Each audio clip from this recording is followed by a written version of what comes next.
Two sellers, same building, same floor plan. One sells in 3 weeks, the other is still sitting 6 months later after 2 price cuts. Same building, same layout, different outcome. The gap, it isn't bad luck. It's not the market, and it's often not even the unit itself. Most sellers, they price a condo based on what they need, what they paid, what they put into it, or what their neighbor got last year. That's completely understandable. The problem is that none of those things are relevant to the buyer who's standing in your living room. Buyers don't care what you paid. They don't really care what you renovated. They're looking at what else is available right now at this price point, and they're making a judgment call about whether your unit is the best option in front of them. When it is, they move fast. When it isn't, they wait. I'm Mark with KelownaCondos.ca, and over the last 24 years, I've seen good markets and I've seen bad markets.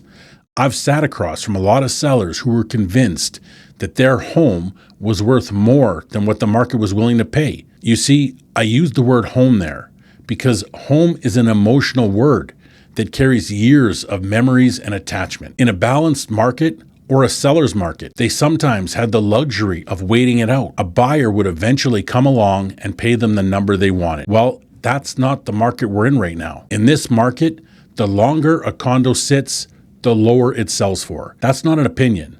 That's a pattern that I watch play out repeatedly. In this video, I want to talk to you about why seller perceived value and buyer perceived value are often two completely different numbers, why the market doesn't actually set the price, and what the condos that are selling right now all have in common. Here's the core problem. Sellers and buyers are looking at the same condo and seeing completely different things. The seller sees the money they put in, the renovations they did 3 years ago, the view that they've enjoyed every morning, the memories that are attached to this place. All of that is real, and none of it is irrelevant to their life, but it is irrelevant to the transaction. The buyer walks in and they see something different. They see a 2008 building with updated countertops. They see a view that's nice, but it's not lake-facing. They see strata fees that are $50 a month higher than the building down the street. They're not being cold about it. They're just doing the math. This is the gap, and it exists in almost every listing conversation I have. The seller's number is built on history. What was paid, what was spent, and the other units that sold in different markets. The buyer's number is built on something more complicated than that. Part of it is the present. What else is on the market right now, today, at this price? Not what sold 6 months ago, what's listed right now, and what those sellers are asking. If another unit in your building or a comparable building has dropped their price this week, you're now the expensive option. You may not have changed anything, but the market moved around you. The other part is the future. Buyers in this market, they're carrying real uncertainty. What happens with interest rates? What happens with the broader economy? What happens with everything that's going on with the government right now? That uncertainty, it doesn't make buyers walk away, but it does make them cautious. They want to feel like they're buying at the right number, not overpaying into a market that might soften further. When you remove the emotion and you price for today's market, and you respect what buyers are weighing about the future, you get a sale. When you don't, you get days on market, then weeks on market, then a price cut, then another one. There's a phrase that I use with sellers, and I think it's worth saying here. Marketing is the bait, but price is the hook. You can have the best photos, the best listing description, the best exposure on every platform. If the price isn't where the buyers are, none of that matters.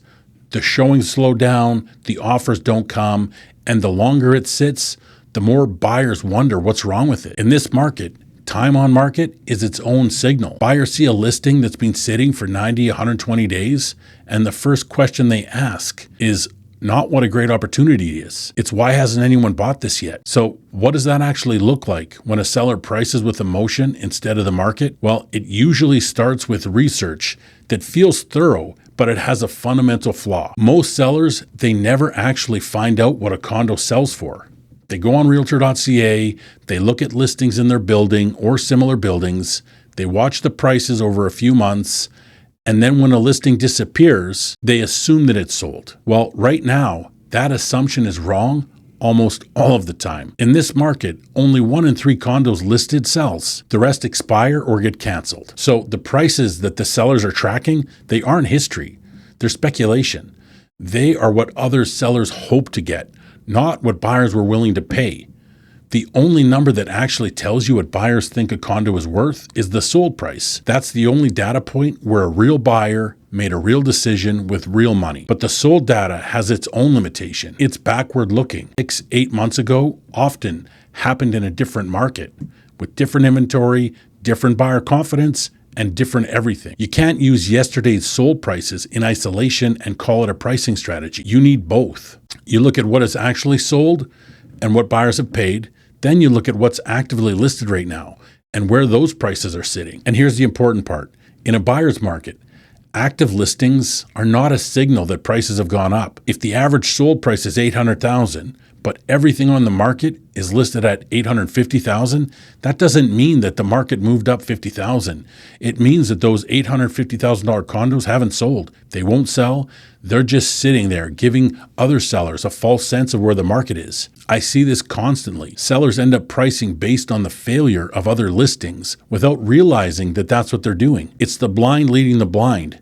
If you follow the pricing strategy of condos that aren't selling, you end up in the same place that they are. Pricing a condo correctly, it means looking at the sold history, understanding what buyers have actually paid, looking what's actively competing with you right now, and then reading where the market's heading, and then positioning your price to sell, not to sit. Here's a perception gap that constantly comes up with sellers. The renovation trap. A seller buys a condo, lives in it for several years. Along the way, they improve it. They put a new kitchen, upgraded bathrooms, fresh flooring, maybe a repaint, new light fixtures. They've put real money into it, and the place looks genuinely good. So when it comes time to sell, they want to price it to reflect that investment.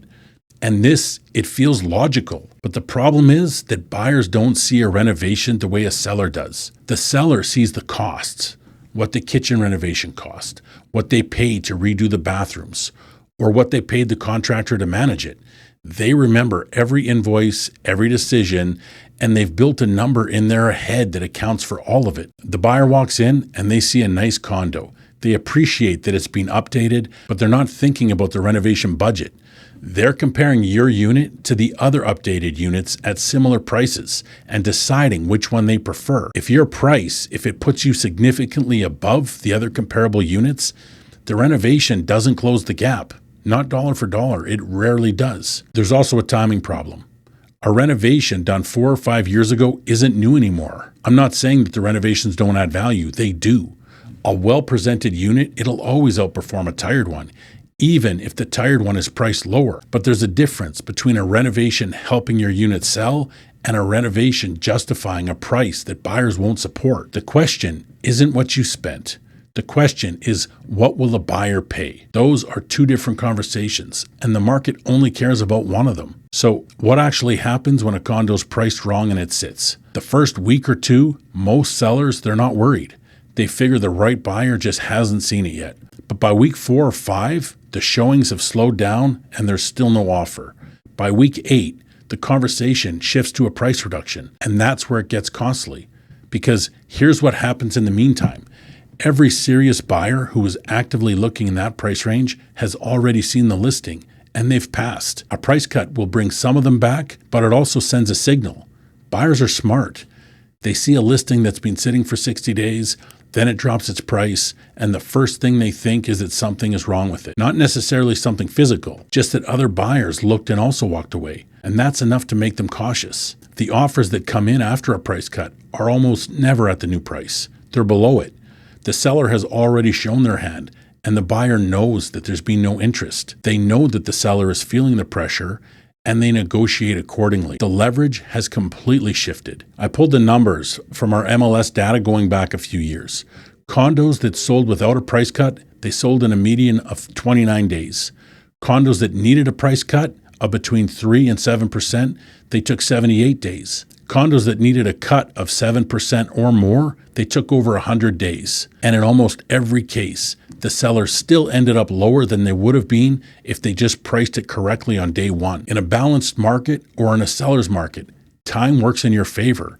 You can wait, you can hold your number, and eventually the market catches up to you. But in a buyer's market, time works against you. While your listing is sitting, Prices are quietly drifting down. The market you were priced for on day 1 is not the same market that you're in on day 60. Every week that passes, the gap between your price and where buyers are gets a little wider and not closer. That's the real cost of overpricing. It's not just the time. It's the carrying costs during those extra months. It's the stress, and it's the final sales price, which is almost always lower than what a well-priced listing would have achieved from the start. Pricing it right on day 1 isn't leaving money on the table. Pricing it wrong and sitting is. So here's what all of this comes down to. The condos selling right now are not necessarily the nicest ones. They're not always in the best buildings or on the best floors. They're the ones where the seller understood that their opinion of value and a buyer's opinion of value are two different things, and they priced it for the buyer. Sellers who priced based on what they paid, what they renovated, or what they hope the market is doing are pricing for themselves, and the market doesn't care about any of that. Buyers are comparing your unit to everything else that's available right now. They're factoring in where things are headed, and they're making a decision based on what makes sense to them today. When the price makes sense, they move. When it doesn't, they wait. And in this market, waiting is not neutral. Every week a listing sits, the seller loses a little bit more ground. The good news is that this is fixable. Pricing a condo well isn't about giving it away. It's about understanding the data clearly, separating the emotion from the decision, and positioning the unit to attract the buyers who are actually out there buying right now. If you're thinking about selling and you want an honest conversation about where your condo sits in today's market, book a call. The link is in the description. No pressure, no pitch. Just a straightforward look at what the data says about what your options are. And if this video is useful, consider subscribing. I put out condo and townhome content every week for buyers and sellers in the Kelowna market. Thanks for watching, and I'll see you in the next video.